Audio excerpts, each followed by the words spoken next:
చేసుకుందాం. పరిశుద్ధుడైన మా తండ్రి, వందనములు స్తోత్రములు ఇప్పటి వరకు దేవా, పాటల ద్వారా, ప్రార్థనల ద్వారా, క్రమముల ద్వారా, ఆరాధన ద్వారా మహిమ పొందిన తండ్రి, బిడ్డలైన వారు పాలు పొందటానికి నీ కృప చూపించిన తండ్రి స్తోత్రములు. దేవా, మరింకా పాడటానికి బిడ్డలకు ఆసక్తి కలిగించండి, ప్రార్థించడానికి బిడ్డలకు ఆసక్తి కలిగించండి.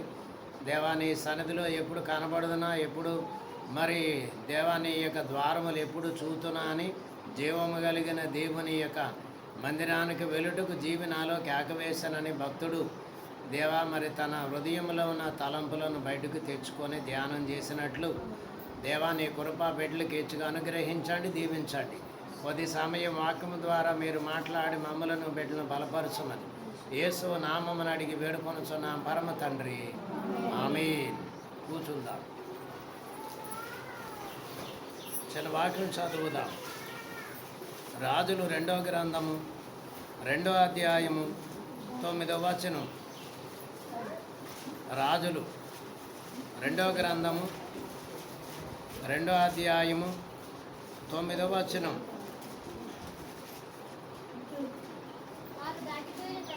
వారు దాటిపోయిన తర్వాత ఏలియా ఎలీషాను చూచి, నేను నీ యొద్ద నుండి తీయబడక మునుపు నీ కొరకు నేనేమి చెయ్యకూడదువో దానిని అడుగమని చెప్పగా, ఎలీషా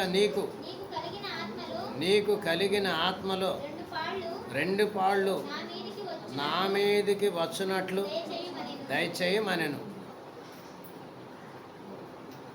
ప్రభునందు ప్రియులారా, మరి ఏదైనా పని చేసేటప్పుడు ఎవరైనా సరే వారికంటే నేను ఎక్కువ పని చేయాలి, వారికంటే నేను ఎక్కువ డబ్బులు సంపాదించాలి, వారికంటే నేను ఎక్కువ బాగా పని చేయాలి అని చాలా తలంపులు కలిగి మనుషుల్లో ఉండేటువంటి ఒక లక్షణం గనక ఏలియా గారు చాలా మరి దేవుని పక్షంగా చాలా గట్టిగా నమ్మకంగా నిలబడినవాడు. అలాగే సజీవుల సంఘపక్షముగా ఏలియా మొదటి సాక్ష్యముగా ఉన్నవాడు. ఈ ఏలియా ఆరోహణమై వెళ్ళిపోవడానికి మొదట గనక బేతేలు నుండి బేతేల్లో ఉన్నవారు బేతేలు నుండి గనక యెహోవా నన్ను సుడిగాలి చేత ఆరోహణము మరి తీసుకొని వెళ్ళినని దేవుడు మరి ఏలియా గారిని తీసుకుని వెళ్ళినని ఏలియాకి గుర్తు, ఏలియా గారిని తీసుకుని వెళ్ళినని ఎలీషా గారికి కూడా తెలుసు. అలాగున వీరిరువురు కూడా 3 స్థలాలు దాటుతారు. మొదట బేతేలు, నువ్వు ఇక్కడే ఉండు గనక ఇక్కడ నుండి నేను యెరికో పట్టణానికి వెళతాను, దేవుడు నన్ను యెరికోకు వెళ్ళమన్నాడు. ఎలీషా నువ్వు ఇక్కడే ఉండమంటే, ఎలీషా నీ జీవము తోడు, యెహోవా జీవము తోడు, నేను నీతో కూడా వస్తాను అని ఈ బేతేలు నుండి యెరికో వరకు ఇద్దరు ప్రయాణం చేశారు. గనక యెరికో నుండి యోర్దాను వరకు ప్రయాణం చేశారు. అంటే 3 స్థలాలు, ఒకటి బేతేలు నుండి యెరికో వరకు, యెరికో నుండి యోర్దాను వరకు, ఈ 3 స్థలాలు. గనక బేతేలు నుండి యెరికో పట్టణానికి ఇద్దరు కలిసి నడిచి వచ్చారు. యెరికోలోనికి వచ్చినప్పుడు మరలా ఏలియా ఏమంటున్నాడు ఎలీషాతో, గనక నీవు ఇక్కడే ఉండిపో, నేను యోర్దానికి వెళ్ళాలి అని చెప్పినప్పుడు ఎలీషా ఏమంటున్నాడు అంటే, యెహోవా జీవము తోడు, నీ జీవము తోడు, నేను నీతో పాటే వస్తానని యెరికో నుండి యోర్దాను వరకు ఇద్దరు ప్రయాణం చేసిరి. అప్పుడు గనక యోర్దాను దగ్గరికి వచ్చినప్పుడు ఏలియా ఎలీషాతో ఏమంటున్నాడు, యోర్దాను నుండి గనక నువ్వు ఇక్కడే ఉండు, నేను అక్కడికి వెళ్తానని చెప్పినప్పుడు, అలా కాదు, నేను నిన్ను విడవను, యెహోవా జీవము తోడు, నీ జీవము తోడు అని మరి వీరిద్దరి మధ్య ఈ జరిగినటువంటి సంగతులు మనము ఎక్కడి వరకు 8వ అధ్యాయం వరకు చదువుతాం. ఇప్పుడు 9వ వచనం కాడికి వచ్చి ఉన్నాం. వారు దాటిపోయిన తరువాత ఏలియా ఎలీషాను చూచి, నేను నీ వద్ద నుండి తీయబడక మునుపు నీ కొరకు నేనేమి చేయగోరుదువో దానిని అడుగుమని చెప్పగా, ఎలీషా, నీకు కలిగిన ఆత్మలో 2 పాళ్ళు నా మీదికి వచ్చినట్లు దయచేయమనెను.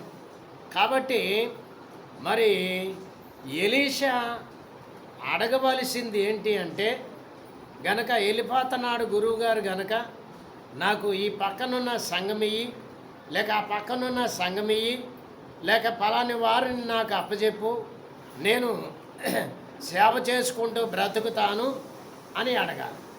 గనక ఆయన ఏమి అడిగాడు అంటే, సంఘాన్ని అడగలేదు, గనక మరి దేవుణ్ణి అడగలేదు, దేవుడి చిత్తమైతే అని అడగలేదు. గనక ఏమడుగుతున్నాడు అంటే, గనక దగ్గరికి వచ్చే కొలది మరి ఏలియా గారు ఆరోహణమై వెళ్ళిపోయే సమయం దగ్గరికి వచ్చే కొలది గనక వారు ఎక్కడికి వచ్చారు? ఎరుకో నుంచి, యోర్దాను నుంచి మరి దాటి దగ్గరికి వచ్చారు. ఈ దగ్గరికి వచ్చినప్పుడు అప్పుడు ఏలియా ఎలీషాతో మరి ఏమడుగుతున్నాడు అంటే, వారు దాటిపోయిన తర్వాత ఏలియా ఎలీషాను చూచి, నేను నీ యొద్ద నుండి తీయబడక మునుపు నీ కొరకు నేనేమి చేయకూడదువో అంటే, నేను నీకేం చెయ్యాలి? నేను నీకు వెళ్ళిపోతున్నాను కాబట్టి నేను నీకు ఈ కొద్ది సమయంలో నేను నీకేం చెయ్యాలి అని ఏలియా ఎలీషాను అడిగినప్పుడు, ఇంతకుముందు చెప్పినట్లుగా సంఘాన్నో మందిరాన్నో అడగవలసింది కానీ మరి అలాగ అడగలేదు. దాని నడుమ మరి దాటిపోవచ్చుండగా అతడు అడిగిన దానికి నేను నీకు కలిగిన ఎలీషా అడిగింది, ఏలియాను అడిగింది చాలా కష్టతరమైనటువంటి పని. కాబట్టి ఒకవేళ ఏలియా మరి అది చేసే పని అయితే ఏలియా చేయగలడు, గనుక ఏలియా గారు చేసే పని కాదు. గనక అది ఎవరు చేసే పని? దేవుడు చేసే పని. కాబట్టి ఇప్పుడు ఏలియా గారిలో 7 అంతల ఆత్మ ఉంది, 8 అంతల ఆత్మ ఉంది. ఆ 8 అంతల ఆత్మ కంటే 16 అంతల ఆత్మ ఇప్పుడు ఎలీషా గారు 2 పాళ్ళు నాకు ఆత్మ దయచేయమని కోరుతున్నాడు. మరి ఈ యొక్క ఎలీషా గారు కోరింది ఏలియా గారు చేయగలరా? ఏలియా గారికి సాధ్యమవుతుందా? ఎందుకు ఈ మాట మరి ఎలీషా ఏలియాని అడిగాడు అంటే, గనక మరి దేవుని చేత అభిషేకింపబడిన వాడు, దేవుని ఆత్మ చేత నింపబడినవాడు ఏలియా నిలువబడి గనక మరి ఏదైనా నోటి నుండి మాట వస్తే అగ్ని వచ్చి నిన్ను దహించునుగాక అంటే, ఆ మాట వెల్లడి అగుట తోడనే అగ్ని ఆకాశము నుండి వచ్చి మరి దహించి వేయగలిగినంత ఆత్మశక్తి కలిగిన వాడు. కాబట్టి మరి ఏలియా గారు 8 అద్భుతాలు చేశారు. ఎన్ని అద్భుతాలు? ఏలియా గారు 8 అద్భుతాలు చేశారు. మరి ఇప్పుడు ఏలియా మరి ఆరోహణం అయిపోయేటప్పుడు ఏలియాలో ఉన్న ఒక భాగం ఆత్మ, రెండో భాగం ఆత్మ కూడా మరి ఎలీషా మీదకి రావాలి అంటే హృదయ శుద్ధి కలిగిన వారైతే వారి మీదకి దేవుని ఆత్మ వారి యథార్థముగా ఉండి వారు ప్రార్థన చేసినప్పుడు వారిలోనికి దేవుని ఆత్మ వస్తుంది. గనక దేవుని ఆత్మ మనము దేవుడు మన దగ్గరికి వచ్చే వరకు, మనతో మాట్లాడే వరకు, దేవుడు వరమిచ్చే వరకు మనము అడిగి సంపాదించుకునేది ఒక పద్ధతి. మనము ప్రార్థన చేయకుండా, కాబట్టి మనం ప్రార్థన చేయకుండా సమయం లేదు కాబట్టి దేవుడే వారిని పిలుచుకొని, గనక దేవుడు వారిని పిలుచుకొని వారికి ఆత్మ మరి వరములిచ్చి దేవుడు వారిని నడిపించుకునే పద్ధతి అది దేవుని ఇష్టం. గనక దేవుని పని చేయాలి, ప్రార్థన చేయాలని మనిషికి మరి కలిగి ఉన్న అది దేవుడు ఒక దీవెనగా ఇస్తేనే కానీ పని చేయలేడు.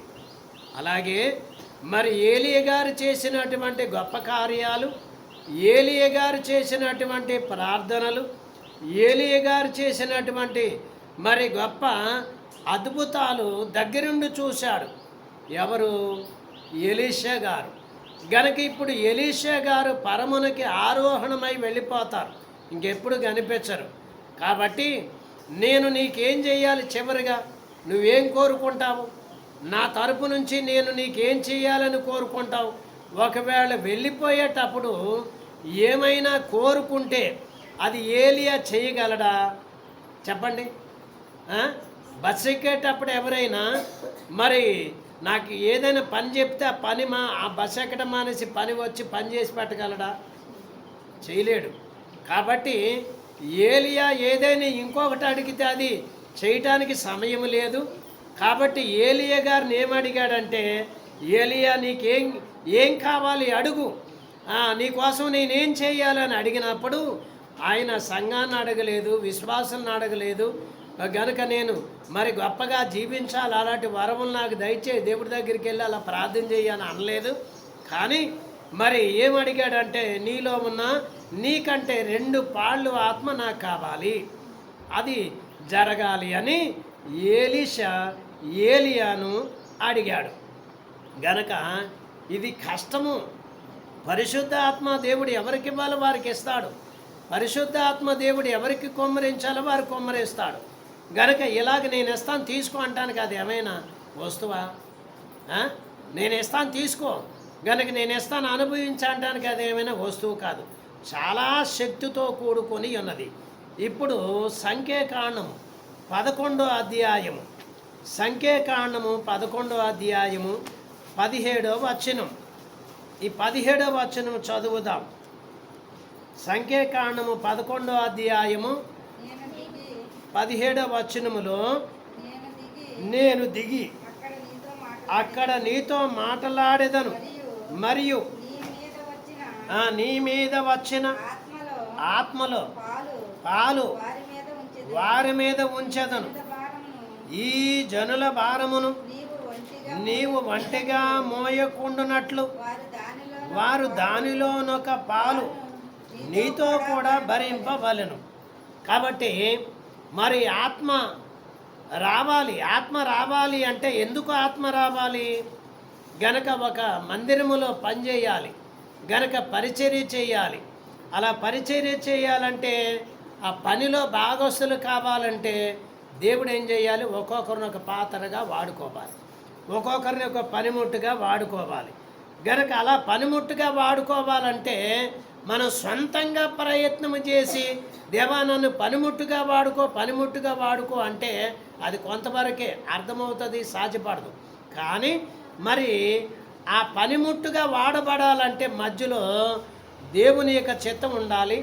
ఆ దేవుని చిత్తాన్ని నెరవేర్పులోనికి రావటానికి మధ్య ఒక అభిషక్తుడైనటువంటి యాజకుడు ఉండాలి.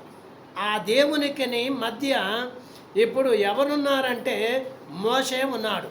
గనక దేవునికి సంఘానికి మధ్య మోషే ఉన్నాడు. గనక ఈ సంఘములో పనిచేయటానికి ఈ ఇశ్రాయేలీలో ఆ కుటుంబాలకి పెద్దలకి మరి న్యాయము తీర్చడానికి ఈ పని చేయటానికి మోషే మరి ఒక్కడే ఉన్నాడు, దేవుని చేత ఏర్పరచబడ్డాడు. ఇలాగ చాలా దినాలు ఈ పనులు మరి దేవుడు జరిగిస్తూ ఉన్నాడు. గనక ఒక సందర్భం వచ్చినప్పుడు మోషే యొక్క మరి వయసు గనక మరి మరణ సమయము దగ్గరకు వచ్చినప్పుడు మరి దేవుడు ఏం చేస్తాడంటే, మోషే గుడారములోనికి గనక ఈ యొక్క సంఘములో ఉన్న వారిని ఒక 70 మందిని, బాగా చదువుకున్న వారిని, బాగా ప్రార్థన చేస్తున్న వారిని, బాగా మరి జ్ఞానవంతులను, లంచానికి ఆశపడిన వారిని, యథార్థమైన వారిని గనక 70 మందిని సిద్ధము చేసుకొని ఆ పాళెములోనికి వెళ్ళి, గుడారములోనికి వెళ్ళి వాళ్ళని మోకాళ్ళ మీద పెట్టు, గనక ప్రార్థనలో నడిపించు. గనక నీవు చేతులు పైకెత్తినప్పుడు నీలో ఉన్న సగభాగం ఆత్మ ఎవరి మీదకి? ఈ 70 మంది మీదకి వచ్చేటట్లుగా చేస్తాను. అప్పుడు నీవు పనిచేసినట్లుగానే నీలో కొంతమంది ఈ పరిశుద్ధాత్మతో నింపబడి సంఘములో కొన్ని పనులు చేయడానికి అవకాశం ఉంటుంది అని మరి దేవుడు మోషే గారికి తెలియచేయగా, మోషే గారు అలా 70 మందిని సిద్ధం చేసి గుడారములోనికి తీసుకుని వెళ్ళి గనక అలాగ ప్రార్థన చేయగా 70 మంది కూడా ఏమయ్యారు పరిశుద్ధ ఆత్మతో నింపబడ్డారు. గనక పరిశుద్ధ ఆత్మతో నింపబడ్డారు. 11వ అధ్యాయం 25వ వచనం, యెహోవా మేఘములో దిగి అతనితో మాటలాడి అతని మీద వచ్చిన ఆత్మలో పాలు ఆ 70 మంది పెద్దల మీద ఉంచెను. కావున ఆత్మ వారి మీద నిలిచినప్పుడు వారు ప్రవచించిరి కానీ మరలా ప్రవచింపలేదు. గనక కిందకు చదువుకుంటూ పోతే ఎల్దాదు మేధాదు అనే వారిద్దరూ ఏం చేస్తున్నారు? ఆ యొక్క మరి ప్రత్యక్షపు గుడారములో ఉండి ప్రవచిస్తూనే ఉన్నారు. ఇక్కడ మోషే పని చేస్తున్నాడు, దేవుని పని. ఈ 70 మంది కూడా పని చెయ్యాలి, ఆత్మతో నింపబడాలి. గనక పని విస్తరించాలి, ప్రార్థన విస్తరించాలి, దేవుని పని ఇంకా గొప్పగా సాగాలి. ఇందు నిమిత్తమై ఈ 70 మంది కూడా మరి దేవుని ఏర్పాటును బట్టి ఆత్మను పొందుకొని బలంగా మరి పని చేశారు, ప్రార్థన చేశారు. గనక దేవునికి మహిమార్థముగా వారు జీవించారు. మరి ఇక్కడ మనము చదువుకున్న రాజులు 2వ గ్రంథము గనక మరి ఆ 2వ అధ్యాయములో 9వ వచనములో నాకు 2 పాళ్ళు ఆత్మ కావాలి అని మరి ఎలీషాయే అడిగినప్పుడు ఈ ఆత్మ వారి మీదకి రావాలి అంటే గనక ఏలీ గారు ఒక మరి కండిషన్ పెట్టారు. ఏంటిది అంటే, మరి నేను ఆరోహణమై వెళ్ళిపోతున్నప్పుడు నీవు అడిగింది అది ఇవ్వటం చాలా కష్టతరం, మామూలు విషయం కాదు, కష్టతరం. గనక నేను ఆరోహణమై వెళ్ళిపోయేటప్పుడు నీవు నన్ను చూస్తే గనక నీవు అనుకున్నది జరుగుద్ది, నీవు నన్ను చూడకలేదనుకో నీవు అనుకున్నది జరగదు. కాబట్టి ఇప్పుడు ఇలాగే వీరిద్దరూ కూడా సాగి వెళుతూ ఉన్నప్పుడు గనక ఏలియా గారి భుజం మీద ఉన్న దుప్పటి తీసి మడతబెట్టి ఆ యోర్దాన్ నదిని కొట్టగా యోర్దాన్ నది 2 పాయలు అయిపోయింది. వారు కొట్టడం ఎంత సమయము, నీరు విడిపోవడం ఎంత సమయము, అలాగే మరి వీరు ఈ పొడి నేలగా మారటం ఎంత సమయము, ఆ పొడి నేల మీద నడవటం ఎంత సమయము, అది కొద్ది క్షణాల్లో మరి జరిగిపోయింది. గనక అలాగున ఈ యోర్దాన్ నది యువతల నుండి అవతలకి ఈ దుప్పటితో కొట్టగా ఇది పాయలైపోయింది, అవతలకి నడుచుకుంటూ వెళ్ళిపోయారు. గనక అవతలకి నడుచుకుంటూ వెళ్ళిపోయిన తర్వాత మరి ఏలియా గారిని తీసుకుని వెళ్ళటానికి అగ్ని గుర్రాలు, అగ్ని రథములు ఆకాశము నుండి కిందకి మరి వారు యోర్దాను నది దాటి కొంత దూరం నడిచి వెళ్తూ ఉండగా ఈ అగ్ని గుర్రాలు, అగ్ని రథాలు వచ్చి గనక ఏలియా గారిని తీసుకెళ్ళిపోవడానికి రావడం చూశాడు, సుడిగాలి చూశాడు. గనక ఆ సుడిగాలిలో మరి ఏలియా గారిని తీసుకుని వెళ్ళిపోవడం చూశాడు. అది చూసినటువంటి మరి ఎలీషా గారు తన వస్త్రాన్ని పట్టుకొని గనక చింపి వేసుకొని గనక అరుస్తూ ఉన్నాడు, ఏడుస్తూ ఉన్నాడు. ఇలాగా ఏడుస్తూ ఉన్నటువంటి సందర్భములో మరి ఏలియా ఒంటి మీద ఉన్నటువంటి దుప్పటి కింద పడింది.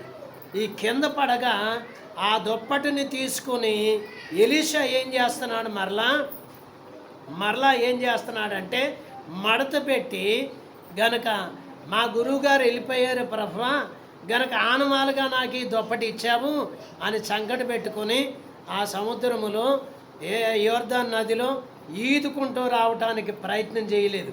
ఏం చేశాడు, ఆయన మడతపెట్టి దుప్పటి ఎలాగైతే మరి ఏలియా గారు కొట్టారో అలాగే మడతపెట్టి ఆ యోర్దాను నదిని కొట్టి ఏలియా యొక్క దేవుడు ఎక్కడున్నాడని చెప్పి మాట్లాడుతూ ఈ పని చేశాడు. గనక ఈ పని చేసినప్పుడు మరి దీవెన చాలామంది ఏంటంటే గనక ఇంకొకరి చేతిలో ఉన్న వస్తువు అడిగి తీసుకుంటే బాగుంటుందా, లేకపోతే దాన్ని నీ దగ్గర ఉన్నది నాకు ఇచ్చేయని లాక్కుంటే బాగుంటుందా?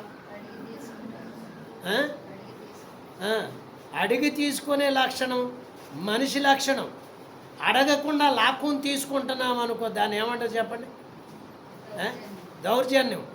గనక దౌర్జన్యంగా తీసుకుంటానికి దేవుని ఆత్మేమే, అది ఒక వస్తువు కాదు, లేక అదొక పనిముట్టు కాదు, ఇంకా అదేమి గనక మరి అలా కాదు.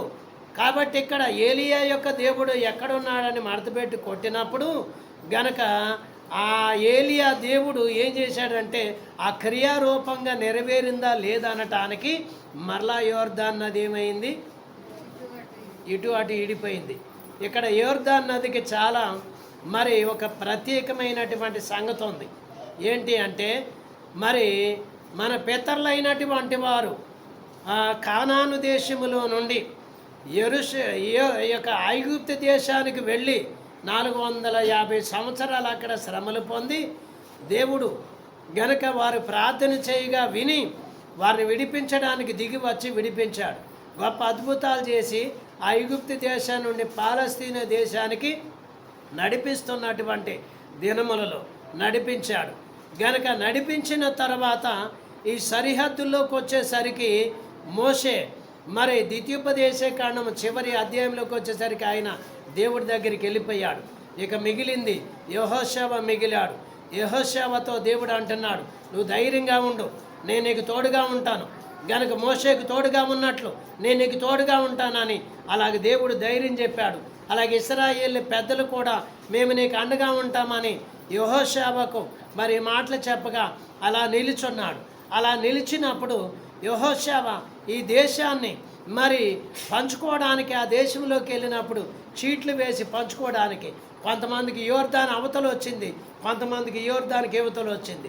ఇప్పుడు యోర్దాన్ దాటాలి అంటే అక్కడ ఏం చేశారు గనక వారు ఆ ఐగుప్తు దేశము నుండి మరి దేవుడు మోషే ద్వారా ఇచ్చిన 10 ఆజ్ఞలు కలిగినటువంటి రాతి పలకలు దైవ గ్రంథము, ఈ ఆజ్ఞలు కలిగిన ఈ రాతి పలకలు ఈ మందసాన్ని మోసుకొని యాజకులైన వారు 4 పక్కాలు మోసుకొని వెళుతున్నప్పుడు ఈ యోర్దాన్ నదిలో అడుగు పెట్టగా ఈ యోర్దాన్ నది నీళ్లు గడ్డగట్టిపోయినవి, పారలేదు నీళ్లు. వారు నడవగలిగినంత మరి ఐసు గడ్డ కట్టినట్టుగా నీళ్లు ఏమైనాయి? గడ్డగట్టినవి. అందువలన యువతల నుంచి అవతలకి ఆ మందసాన్ని మోసుకుంటూ నడిచి వెళ్ళారు.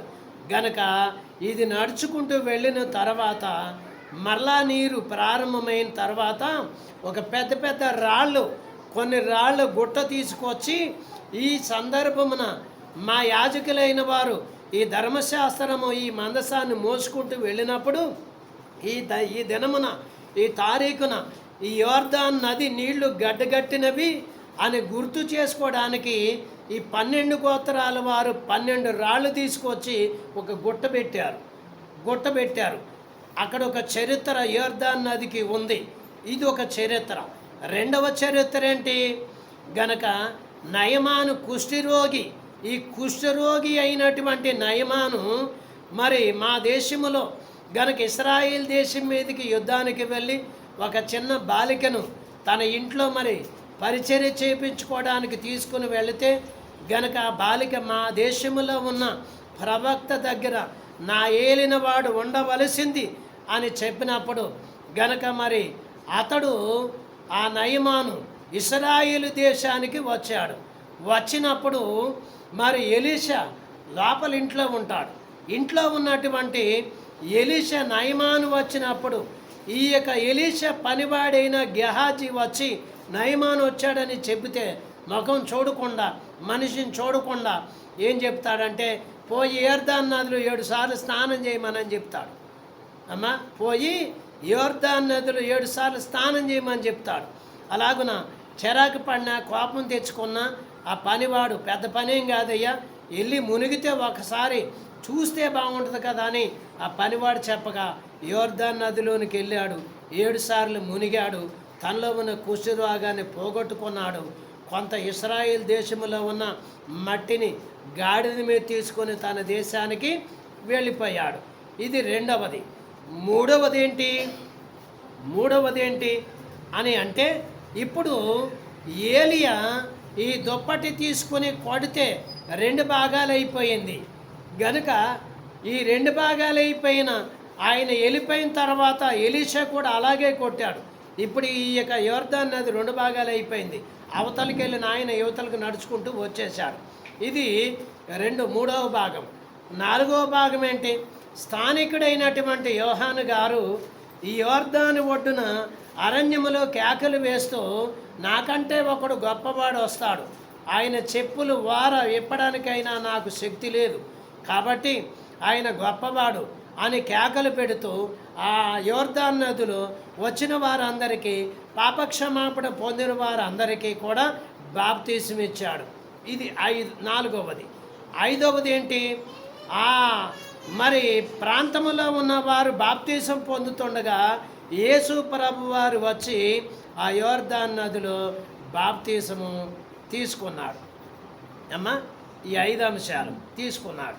ఇప్పుడు ఏంటంటే, ఈ యోర్దాన్ నదికి వెళ్ళి, మనలో ఒకరు వెళ్ళి యోర్దాన్ నదిలో నుంచి తెచ్చిన నీళ్లు, తర్వాత యెరూషలేములోంచి తెచ్చిన కొన్ని రాళ్ళు ఇంకా నా బీరువాలో ఉన్నాయి. ఇది తెచ్చి 7-8 సంవత్సరాలు అవుతుంది. ఇది ఎందుకు పెట్టాను తెలుసా? ప్రార్థన చేస్తున్నాను. కాటికిలో ఒక స్థలం కావాలి ప్రభువా, ఆ స్థలములో ఈ నీళ్లు, ఈ రాళ్ళు పెట్టాలి. ఇందుకు ఆ రాళ్ళు నీళ్లు ఇప్పటికీ కూడా చాలా భద్రంగా దాచారు. గనక చాలా భద్రంగా పెట్టారు. గనక ఆ నీళ్లు మరి ఇక్కడ వరకు రావాలంటే నిజంగా మనం కూడా ధన్యులమే, అవునా కదా?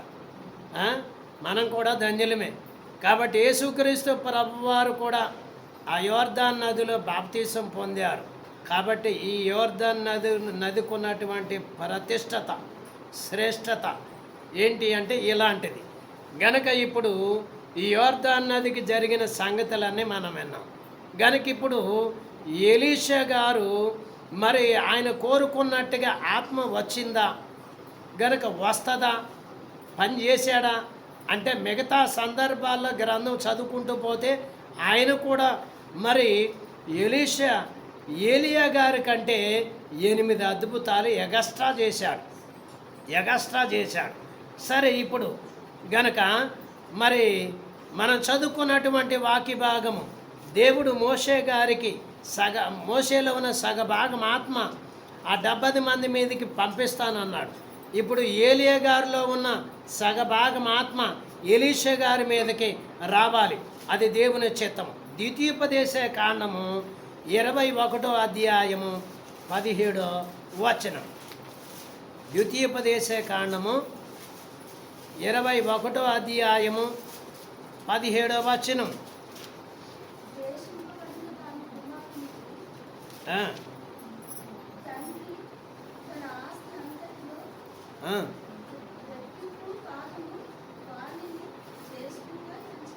ఎంచబలను, వీడు వాని బల ప్రభావము గనుక జ్యేష్ఠత్వాధికారము వీనిదే.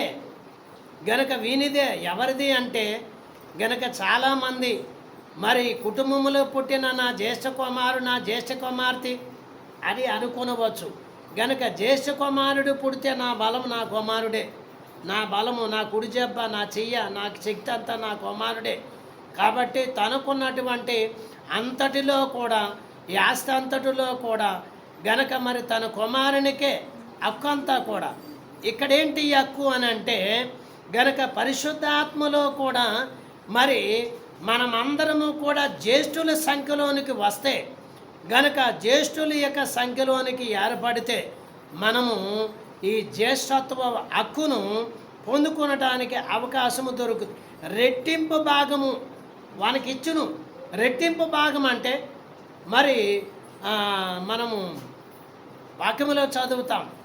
ఎక్కడ మరి ఎఫెసీ పత్రిక 3వ అధ్యాయము 20-21 వచనములు ఏముంటుందంటే, అడిగిన దానికంటే, ఊహించిన దానికంటే అత్యధికంగా. అంటే మనం అడిగింది ఏంటి? మనం ఏం అడిగాము? అది కొంచెమే. అడిగిన దానికంటే, ఊహించిన దానికంటే అత్యధికంగా అంటే 2 అంతలు. గనక 2 అంతలు దేవుడు ఆశీర్వాదం ఇచ్చినట్లుగా మనం గ్రహిస్తున్నాం. ఇక్కడ కూడా నీవు దేవుని ఆత్మ సహాయము నాకు కావాలని ఒక చిన్న మనవి చేస్తే దేవుడు ఎంత నీకు ఆత్మశక్తి ఇవ్వాలో అంత ఆత్మశక్తిని ఇస్తాడు, అంత బలాన్ని ఇస్తాడు. గనక దానికోసము ప్రయత్నము చేయాలి, ప్రయాసపడాలి. అలాగే సంఖ్యాకాండము 11వ అధ్యాయం 25వ వచనం ఇందాక చదువుకున్నాం కదా. యెహోవా మేఘములో దిగి అతనితో మాట్లాడి అతని మీద వచ్చిన ఆత్మలో పాలు 70 మంది పెద్దల మీద ఉంచెను. కావున చాలండి. కాబట్టి వారిలో భాగం ఆత్మ వారి మీదకి వచ్చినప్పుడు వారు కూడా పని చేయటానికి, వారు కూడా ప్రార్థన చేయటానికి, వారు కూడా ప్రవచించడానికి మరి ఒక గొప్ప సూచన మరి దేవుడు కలిగించినట్లుగా మనం గ్రహిస్తున్నాం. అలా సంఖ్యాకాండము 27వ అధ్యాయము 16వ వచనం, 27వ అధ్యాయము 16వ వచనం.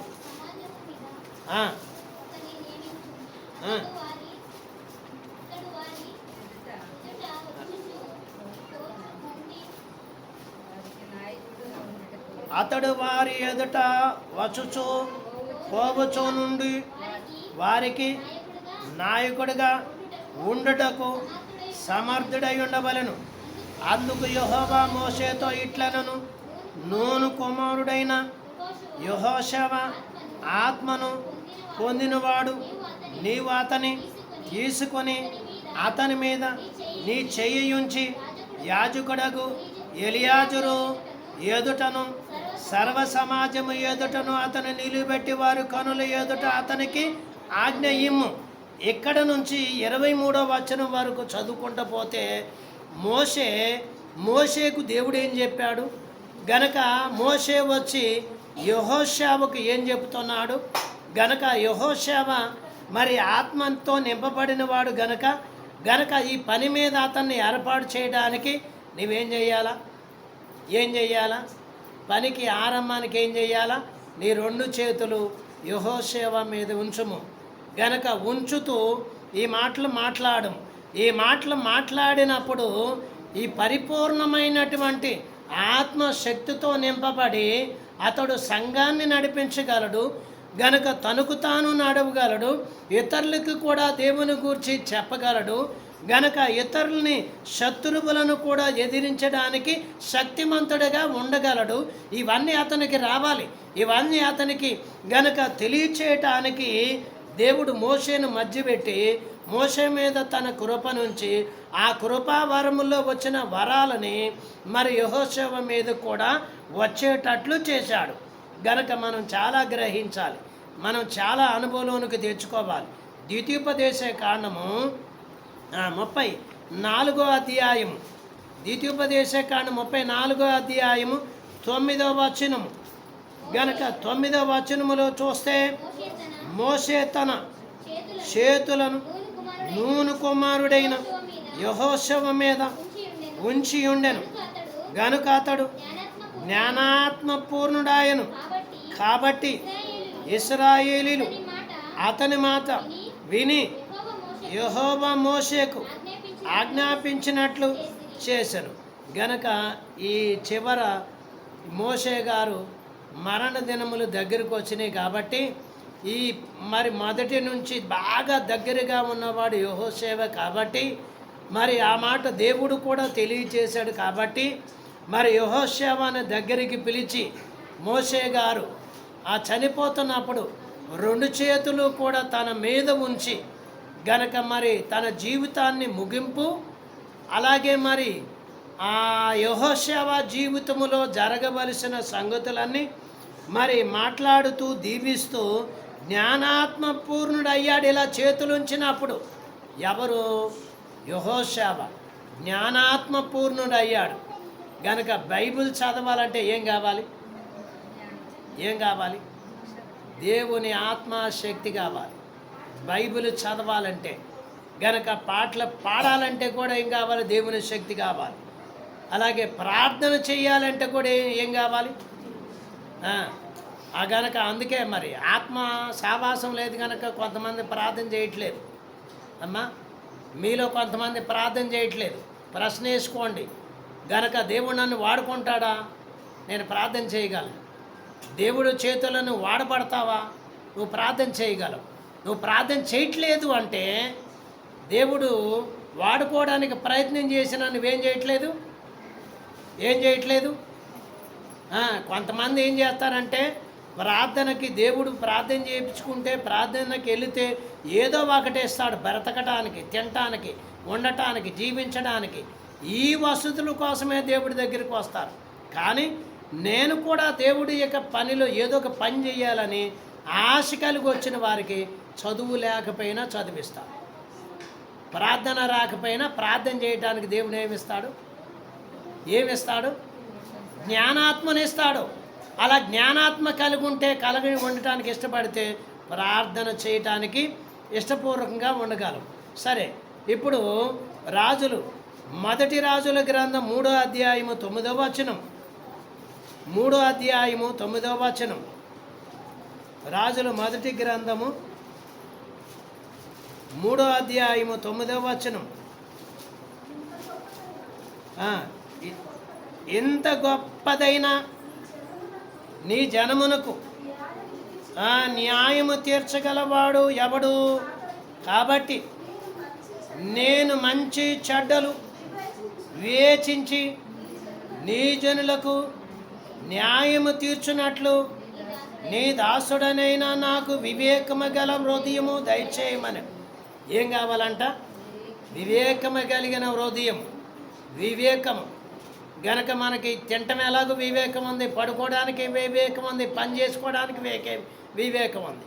దానికి ప్రార్థన చేయడానికి మాత్రం ఏమి లేదు. సొలొమోను గారు గొప్పవారా లేక మరి గొప్పవాడు కాదా? గొప్పవాడే. గనక అంత గొప్పవాడైనప్పటికీ ఇంత పెద్ద జనాల్ని ఏలటానికి, వారికి తగిన న్యాయం తీర్చడానికి గనక నాకు ఏం కావాలంటున్నాడు ఆయన? వివేకము కలిగిన హృదయము నాకు దయచేయము అని ప్రార్థన చేస్తున్నాడు. గనక మనిషి కూడా ఏం చేయాలి? నా కుటుంబాన్ని నేను సరి చేసుకోవాలి, నా జ్ఞానమి, నా కుటుంబాన్ని నేను దిద్దుకోవాలి, నా జ్ఞానమీ ప్రభువా, నా చాటి వారిని రక్షణలోకి నడిపించాలి, జ్ఞానమీ ప్రభువా.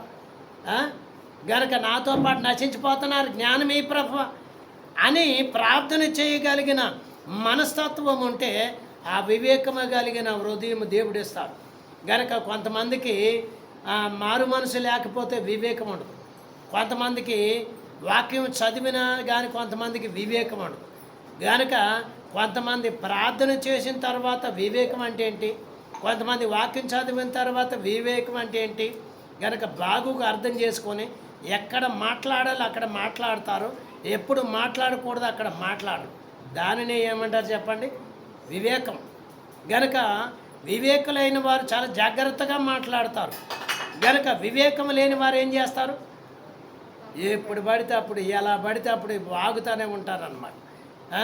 అలా వాగుతూ ఉండడం వల్ల వచ్చే మరి పరిణామాలు చాలా విపరీతంగా ఉంటాయి. వాటికి ఎప్పుడు దూరంగానే ఉండాలి, వాటికి దగ్గరగా ఉండకూడదు. సరే, దినవృత్తాంతముల మొదటి గ్రంథము 29వ అధ్యాయము 18, 19 వచనాలు.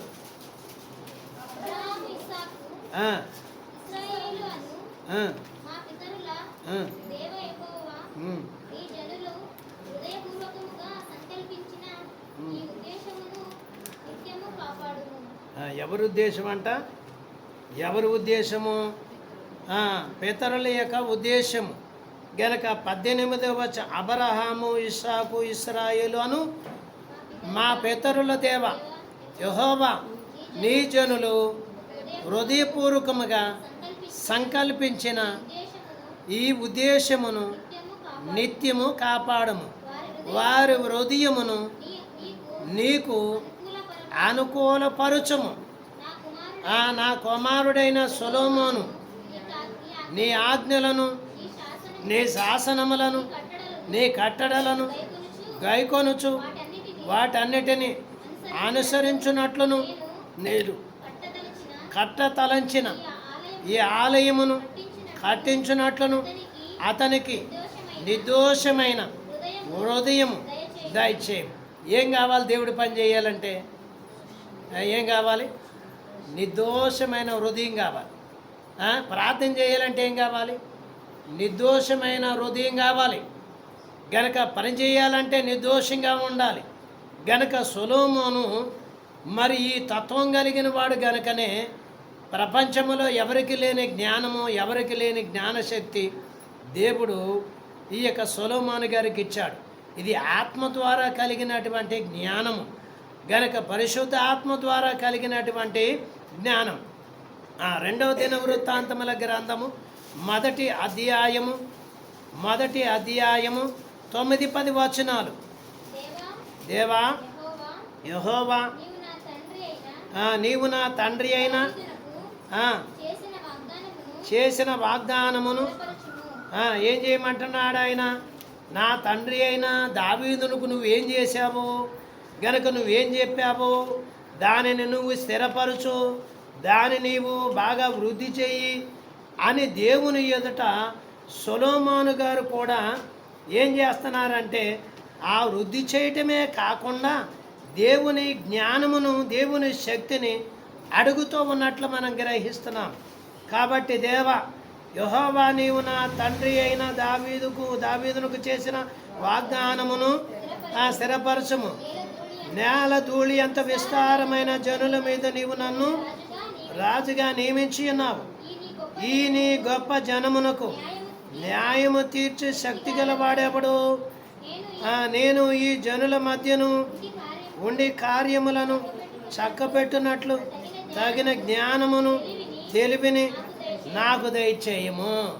గనక కుటుంబాన్ని గనక మరి దిద్దుకోవాలంటే బిడ్డలను చిన్నప్పుడే దిద్దాలి. చిన్నప్పుడు దిద్దకుండా వాడికి 17 సంవత్సరాలు వచ్చినాయి అనుకోండి, అప్పుడు బుజ్జగించడానికి వెళ్తే వాడు ఏమైనా వింటాడా? వినడు. కాబట్టి ఎప్పుడు సరి చేయాలి? చిన్నతనములో సరి చేయాలి. గనక చిన్నతనములోనే దేవునికి అప్పచెప్పాలి. చిన్నతనములోనే ప్రార్థన, విశ్వాసం బిడ్డలకు అప్పగించాలి. గనక అలా చేస్తే మరి దేవుడు అంటండి వారికి ఇచ్చినటువంటి వాగ్దానమును ఖచ్చితంగా నెరవేర్పిస్తున్నా. మీరు చేస్తున్నారని నేను అనుకుంటున్నాను. అయినా మిమ్మల్ని మాట అడుగుతాను. మీరు ప్రతిరోజు మీ పిల్లల్ని దగ్గర పెట్టుకొని ప్రార్థన చేస్తున్నారా? చేయొద్దమ్మా. చేస్తే బాగుపడతాం. చేస్తే బాగుపడతాం. మరి నువ్వు బాగుపడకుండా ఉండాలంటే ఏం చేయాలా? ప్రార్థన చేయటం మానేయాలి. అంతే కదా. ఆయాసం వస్తుంది. గనక బిడ్డలకి ప్రార్థన నేర్పాలంటే ఇక్కడ తల్లిదండ్రులు క్రమంగా ఉండాలి. ఆడికి చెప్పవలసిన సమయంలో చెప్పక ఆడికి అంత జ్ఞానోదయమైన తర్వాత నేను చెప్తున్నానంటే వాడు ఎందుకంటే నీకంటే 4 ఆకులు ఎక్కువగా చదివాడు. ఏ ఆకు చదవటం రాదు నీకు. నా బిడ్డలు నేను వండింది తినటం లేదు, నా బిడ్డలు నా మాట ఎందుకు వింటారు వాళ్ళు? గనక అలాగే ఆ వయసులో ఉన్నప్పుడు మీరు కూడా మీ తల్లిదండ్రుల మాట విని ఉంటే వాళ్ళు కూడా విని ఉంటారు. ఈ బ్లడ్ రిలీజ్ని జీన్స్ ఎక్కడికి వచ్చింది? వాళ్ళ అమ్మ నాన్నలు మీ దగ్గరికి వచ్చింది, మీలోకి వచ్చింది. మరి మీ బ్లడ్ రిలీజ్ని ఎక్కడికి వెళ్ళింది? వాళ్ళకి వెళ్ళింది. నువ్వు మారకుండా వాళ్ళు నువ్వు మారు అంటే వాడేం పిచ్చోడు మారటానికి? ఎవరు పిచ్చోడు చెప్పండి? కాబట్టి దావీదు గారు, నా తల్లిదండ్రులకి ఏం వాగ్దానం చేసేవయ్యా? ఇంతటి పనులన్నీ జరిగిస్తానని వాగ్దానం చేసావు కదా. గనక ఇప్పుడు మరి నా పాలన వచ్చింది కాబట్టి నేను ఈ జనాన్ని ఎలా పరిపాలించాలో మొట్టమొదటిగా నన్ను నేను చూసుకోవాలి, నా కుటుంబం చూసుకోవాలి, నా సంఘాన్ని చూసుకోవాలి, నా దేశాన్ని చూసుకోవాలి, నా రాష్ట్రాన్ని చూసుకోవాలి, ప్రజలను చూసుకోవాలి. ఎంత జ్ఞానం కావాలి? ఎంత జ్ఞానం అయితే సరిపోద్దో అంత జ్ఞానాన్ని, బంగారాన్ని, వెండిని, ధనాన్ని గనక ఇవ్వక, అడగక, శత్రువులనైనా అడగక ఆయన ఏమడిగాడంటండి? మనం దేవుడి దగ్గరికి వెళ్ళి దేవునికి ఇష్టమైంది అడగం. నాకేమి ఇష్టం? నా కొడుకు పెళ్ళి కావాలి, ఇదే మన ఇష్టం. గనక మరి వచ్చే అమ్మాయి బాగా ఉండాలి, బాగా చెప్పినట్టే తినాలి, ఎటు అనకూడదు, ఏం చెప్తే అది తినాలి, రాత్రైనా పగల. మీరు కూడా అలా చేసింటే ఆమె కూడా అలా వింటది, మీరు కూడా అలా చేయకపోతే ఆమె కూడా అలా వినదు. కాబట్టి ఇప్పుడు కుటుంబమును అంత జాగ్రత్తగా అంత చక్కగా మరి పరిశోధన చేసుకొని నాకు ఇంత జ్ఞానమే ప్రభువా, ఎక్కడా లేని జ్ఞానం ఎక్కడ దొరుకుద్ది అంటే బైబిల్ చదివితే దొరుకుద్ది. దేవుణ్ణి అడిగితే అంతకంటే ఎక్కువ జ్ఞానం దొరుకుద్ది. గనక ఆ జ్ఞానం వలన కుటుంబాన్ని దిద్దుకోగలరు, బిడ్డలు దిద్దుకోగలరు. ఆ అనుభవం కావాలి క్రైస్తవ కుటుంబాలకి. ఈ అనుభవం కావాలి. ఈ అనుభవం లేకుండా వారానికి ఒకసారి ఏదో ఏ ఎండకు ఆ గొడుగు పెడతాడు. వాన వచ్చినప్పుడు ఒక గొడుగు, ఎండ వచ్చినప్పుడు ఒక గొడుగు పెడితే ఏమవుతుంది? గొడుగులు మార్చినట్టు, రంగులు మార్చినట్టు మార్చడానికి ఇదేమి కలర్ పూసుకొని లేకపోతే కర్రలు వేసుకొని వచ్చి దేవుడి దగ్గర ప్రత్యక్షమే కనబడి మాట్లాడితే ఆయనేమి కనబడిన వాళ్ళకల్లా వరాలు ఇస్తాడు, వరాలు ఈయుడు. కాబట్టి జాగ్రత్తగా ఉండాలి. సరే, కీర్తనల గ్రంథము 72వ అధ్యాయం 1వ వచనం. 72వ అధ్యాయం 1వ వచనం. 72వ అధ్యాయం 1వ వచనం. దేవా, రాజునకు నీ న్యాయ విధులను, రాజకుమారునికి నీ నీతిని తెలియచేయము. నీతిని బట్టి నీ ప్రజలకును న్యాయ విధులను బట్టి శ్రమనొందిన నీ వారికి అతడు న్యాయము తీర్చును. ఎవరికి న్యాయం తీరుస్తాడు చెప్పండి? దేవుని అనుసరించినటువంటి వారికి, దేవుని న్యాయ విధానాలు అనుసరించిన వారికి ఖచ్చితమైన న్యాయమే తీరుస్తాడు. దేవుని న్యాయ విధానాలు అనుసరించకుండా నాకు న్యాయం చేయి ప్రభా, నాకు న్యాయం చేయి ప్రభా అంటే తీరుస్తాడు చెప్పండి? పరీక్షలు రాకుండా నేను పాస్ అవ్వాలి ప్రభా, పాస్ అవ్వాలి ప్రభా అంటే పరీక్షలు రాయి, క్వశ్చన్ పేపర్ అర్థం అవ్వాలి కదా. క్వశ్చన్ పేపర్ ఏం చేయాలి? ముందర తీసుకొని చదవాలి. ఆ క్వశ్చన్ పేపర్ చదివిన తర్వాత ఆన్సర్ రాయాలి. ఆన్సర్ రాస్తేనే దాంట్లో రిజల్ట్ వస్తుంది. ఆ క్వశ్చన్ పేపర్ లేకుండా దాన్ని చదువుకోకుండా నేను పాస్ అవ్వాలి ప్రభా, నేను పాస్ అవ్వాలి ప్రభా అంటే పాస్ అవుతారు? పాస్ అవ్వడం కుదరదు. అది సంఘములో విశ్వాస అయినా సరే, అది పాదిరైనా సరే అలా పాస్ కావడానికి వీల్లేదు. దానికి ఒక లెక్క ఉంటుంది. ఆ లెక్కల్లో దేవుడు పాస్ చేస్తే పాస్ అవుతాయి. 20 వచనం, అదే అధ్యాయంలో 20 వచనం.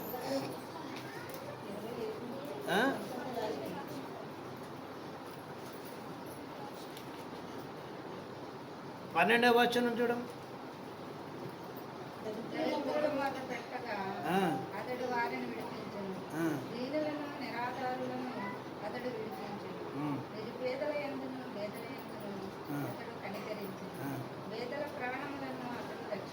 చాలండి.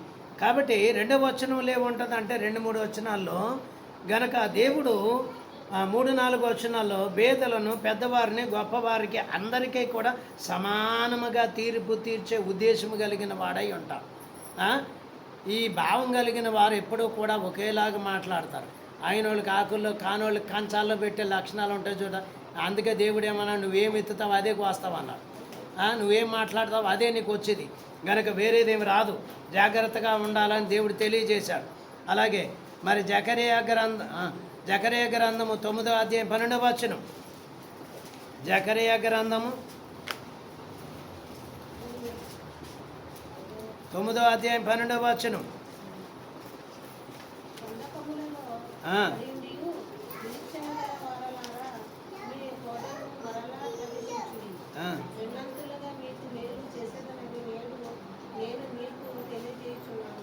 బంధకములలో పడియుండియు నిరీక్షణ గలవారులారా మీ కోటను మరలా ప్రవేశించుడి. గనక మరలా ప్రవేశించుడి. గనక నీతిమంతుడు ఒకసారి పడిపోయినను మరలా తిరిగి లేస్తాడు. 7 సార్లు పడిపోయినా లేస్తాడు. గనక శ్రమల్లో ఒకసారి పడిపోతే ఇంకేముందమ్మా, అంతా అయిపోయిందమ్మా, అంతా కొట్టుకెళ్ళిపోయిందమ్మా అని చక్కగా ప్రార్థనకు రారు. మేలు జరిగితేనే ప్రార్థన. గనక మరి లాభం వస్తేనే ప్రార్థన, లాభం రాకపోతే ప్రార్థన లేదు. 12వ అధ్యాయం జకరియా గ్రంథం 8వ వచనం. 8వ వచనం. ఆ కాలమున యెహోవా యెరూషలేము నివాసులకు సంరక్షకుడు ఉండును. ఆ కాలమున వారిలో శక్తిహీనులు దావీదు వంటి వారుగాను, దావీదు సంతతి వారు దేవుని వంటి వారుగాను, జనుల దృష్టికి యెహోవా దోతల వంటి వారుగాను ఉందురు. గనక ఎంత మాట చూడండి. ఆ కాలమున అంటే ఇలాగ అనుసరించి నడిచిన వారు యెరూషలేములో ఉన్న వారికి గనక బలహీనులైన వారిని దావీదు బలహీనుడే గనక బలవంతుడిగా చేశాడు. గనక జనులు బలహీనులుగా ఉన్న దావీదు వంటిగా చేస్తాడు. గనక దావీదు వంటి వారుగా ఉన్నటువంటి వారిలో ఇంకా ఏం చేస్తాడు? దావీదు సంతతి వారు ఎంత గొప్పవారు గనక, ఎంత మరి దేవుని ఏర్పాట్లో ఉన్నవారు గనక యెహోవా దూతల వంటి వారుగా చేస్తారు. గనక మనిషి దేవుని దూత కాగలడా? చెప్పండి, మనిషి దేవుడి దూత కాగలడా? కాలేడు. కానీ దేవుడు ఏర్పాటుని బట్టి, దేవుని శక్తిని బట్టి మనిషిలాగే కనబడతాడు, కానీ చూసేవాడికి దేవదూతలాగా కనిపిస్తాడు. ఒక సందర్భంలో మరి మీకు అనేక సార్లు తెల్లని బట్టలు వేసుకురండి సంస్కారం అప్పుడు అని చెప్పి అనేక సార్లు చెప్తూనే ఉంటాం. అయినా మీ పాట మీదే కాబట్టి మరి దేవదాసయ్య గారు ఒకానొక సందర్భమున మరి చాలగట్టులో ఉదయకాలము చాలగట్టులో పనిచేసుకునేవారు, ఊడిపేసుకునేవారు, కోతలు కోసేవారు.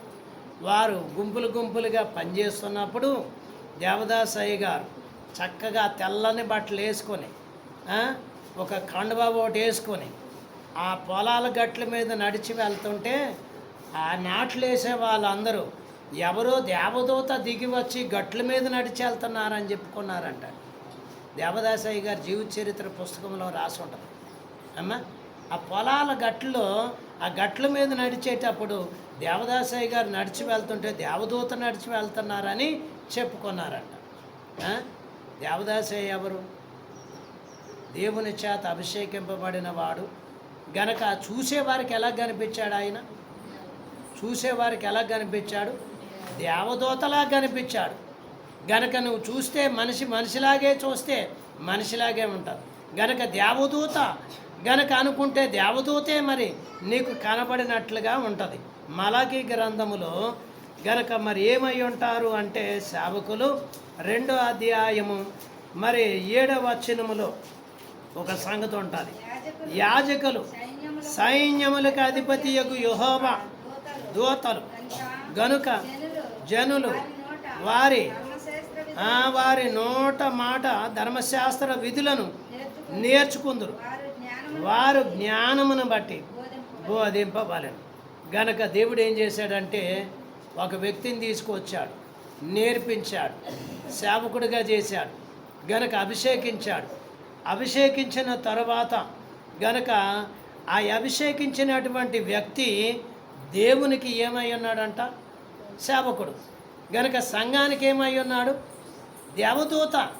నీకు మార్గాన్ని బోధించేవాడు, గనక నీ కుటుంబాని కోసం ప్రార్థన చేయవాడు, గనక మరి ధర్మశాస్త్ర విధులను నీకు నేర్పించేవాడు. గనక మీకు ఎంతమంది ఉండవచ్చు చెప్పండి? ఎంతమంది ఉండవచ్చు? చాలామంది నేర్పుతూనే ఉన్నారు. గనక ఆంధ్ర నుంచి ఒక ఆయన వచ్చేవాడు, మీరు తెలుసో తెలీదు, కర్ణాటకకి ఈ స్థలంకి బోధించడానికి. గనక ఆయన వచ్చి బోధించాడు. తర్వాత సుందరరామయ్య గారు వచ్చి బోధించారు. తర్వాత ప్రకాశరామయ్య గారు వచ్చి బోధించారు. తర్వాత పౌలు గారు వచ్చి బోధించారు. వీరందరూ కూడా ఏం చేశారు? ధర్మశాస్త్రాన్ని వారి నోట్లో దేవుడు ఆత్మపూర్వకంగా బోధించడానికి పెట్టగా వారు బోధించగా వారు పనిచేసి ముగించుకొని వెళ్ళిపోయారు. గనక ఇలాగ చూస్తే వారు మరి అలాగ నడిచినటువంటి వారు, అలా చేసినటువంటి వారు కాబట్టి వారు సంఘానికి ఏమై ఉంటారంటే దేవదూతలు లాంటి వారు. తక్కువగా చూడకూడదు, తక్కువగా మాట్లాడకూడదు. తక్కువ మాట్లాడినా తక్కువ చూసినా దెబ్బ పడుద్ది, ఏం చేయలేమన్నమాట. గనక ఎలాగుంటుందంటే మరి బాగా చిన్నతనంగా చేసి మాట్లాడిన వారు చాలామంది ఉన్నారు. గేలి చేసి మాట్లాడేవారు. బైబిల్ పట్టుకెళ్తే వాళ్ళు చప్పట్లు కొడితే ఆ ఎక్కిరింతలు చేసి మాట్లాడేవారు. వీళ్ళందరికీ ఏమేమి జరిగిందో దానికి సాక్ష్యాలు కూడా మీకు తెలియదు కానీ నాకు తెలుసు. మీకు తెలియదు కానీ నాకు తెలుసు. ఎందుకంటున్నానంటే దేవుడు గనక ఎక్కిరింపబడ్డానికి ఆయనే మనుషుడు కాదు. అలాగే దేవుని పనిని దేవుని పద్ధతులను ఎక్కిరించడానికి నీకేం పని? చేతనైతే మేలు చేయాలి, చేత కాకపోతే వదిలేయాలి. అదే కానీ ఆ చేత కాకపోయినా చేతనైనట్లు పని చేసేవారు, చేతనైనట్లు మాట్లాడేవారు చాలా కష్టాల్లో పడతారు. గనక ఆ కష్టాల అనుభవం ఎలా ఉంటుందంటే పడితేనే కానీ తెలియదు అన్నమాట. పడితేనే కానీ తెలియదు. కాబట్టి చాలా జాగ్రత్తగా ఉండాలి, చాలా జాగ్రత్తగా మాట్లాడాలి, చాలా జాగ్రత్తగా మనం ఎప్పుడు నిలబడాలి. గనక ఎప్పుడు అప్పుడు మాట్లాడాలి. అలా పద్ధతులన్నీ కూడా వాక్యమును బట్టే వస్తాయి. గనక నీవు నన్ను ఎట్లు తలంతువో నేను కూడా నీకు అట్లే కనబడి మాట్లాడదు. అదే మరి మనం ఎలా దేవుణ్ణి తలంచుతామో ఆయన కూడా అట్లే కనబడి మాట్లాడతాడు. కాబట్టి మనకి ఏమై ఉండాలి? దేవునికి అంటే లోబడి ఉండాలి, దేవునికి లోబడి ఉండాలి, మన పక్క వారికి లోబడి ఉండాలి. గనక తప్పు చేస్తే ఖండించాలి, గనక సరిగా నడవకపోతే దారి తప్పితే దారిలోకి తీసుకురావడానికి ప్రయత్నం చేయాలి. కానీ దూషించకూడదు, ద్వేషించకూడదు.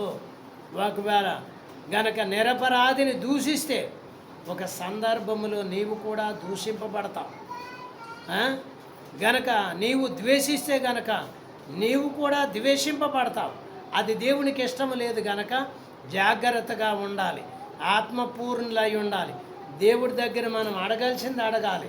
మనం రోజు అడిగే ఆహారము లేదు, వస్త్రాలు లేదు, ఇల్లు లేదు, మరి దోళ్ళ పాలివ్వటం లేదు, గడి తినటం లేదు. ఈ సోది అంత ఉన్నది. రాజ్యాన్ని, నీతిని దేవుని దగ్గర వెతికి అడిగితే ఇవన్నీ కూడా ఊరికనే వచ్చేస్తాయి అన్నాడు. మనం అడగవలసింది ఆయన రాజ్యాన్ని వెతకాలి, ఆ రాజ్యంలోనికి వెళ్ళటానికి మార్గం అడగాలి. అప్పుడు ఉన్నాయని ఊరికనే దొరుకుతాయి. అవన్నీ ఏమి లేకుండా, అవన్నీ ఏం చేయకోకుండా ఉంటే మరి మనం నిజమైనటువంటి విశ్వాసులు కాదు. గనక ప్రశ్న వేసుకోండి, నేను నిజంగా విశ్వాసినేనా? మీరు ప్రశ్న వేసుకోండి, నేను నిజంగా విశ్వాసినేనా?